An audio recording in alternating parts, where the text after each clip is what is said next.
Hello बच्चों, let's read the question. Give the chemical formula for J part में हमसे कह रहा है पर आयोडेट आयन। तो यहाँ से हमारा की कंसेप्ट इस क्वेश्चन में क्या कहता है कि हमको यहाँ एक केमिकल फॉर्मूला लिखना है ऑफ पर आयोडेट आयन। अब देखो, ये जो पर आयोडेट आयन है ये हमारा पर आयोडिक एसिड से मिलकर बना होता है और ये क्या होता है, HiO4।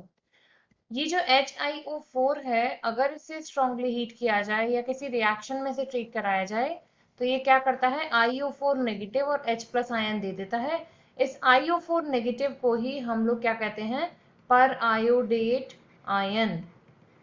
यहाँ पर अगर आप देखें तो आयोडीन अपनी मैक्सिमम वैलेंसी से जुड़ा हुआ है। आयोडीन मैक्सिमम 7 इलेक्ट्रॉन्स होते हैं तो 7 से जुड़ सकता है।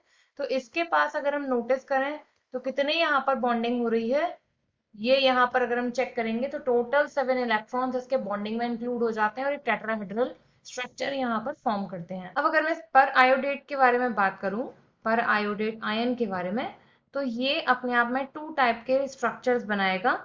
एक तो बनाएगा यहाँ पर मेटा पर आयोडेट। मेटा पर आयोडेट में इसका फॉर्मूला यहाँ पर बनता है IO4 नेगेटिव, जिसके बारे में अभी हमने ऊपर बात की। और दूसरा यहाँ पर क्या बन जाता है, ऑर्थो पर आयोडेट। ये ऑर्थो पर आयोडेट क्या होते हैं, यहाँ पर IO6 और चार्ज आ जाता है इन पर 5 नेगेटिव। इसका मतलब जो ऑक्सीजन यहाँ पर लिंक होंगे वो सब पर एक एक नेगेटिव चार्ज होगा एक्सेप्ट 1। तो उनको छोड़कर ये इसका स्ट्रक्चर यहाँ से बन जाएगा। लाइक अगर हम ड्रॉ करना चाहें तो ये जो 5 ऑक्सीजन है इन पर तो आएगा नेगेटिव चार्ज 3 4 5, और जो 6th 1 है वो यहाँ किससे लिंक हो जाएगा, डबल बॉन्ड से। तो अगर आप चेक करोगे तो यहाँ पर टोटल 7 बॉन्ड्स यहाँ इंक्लूड हो चुके हैं। तो ये हो जाता है हमारा यहाँ से पर आयोडेट आयन का answer. That may be IO4 negative, that may be IO6 5 negative. I hope you understood well. Thank you.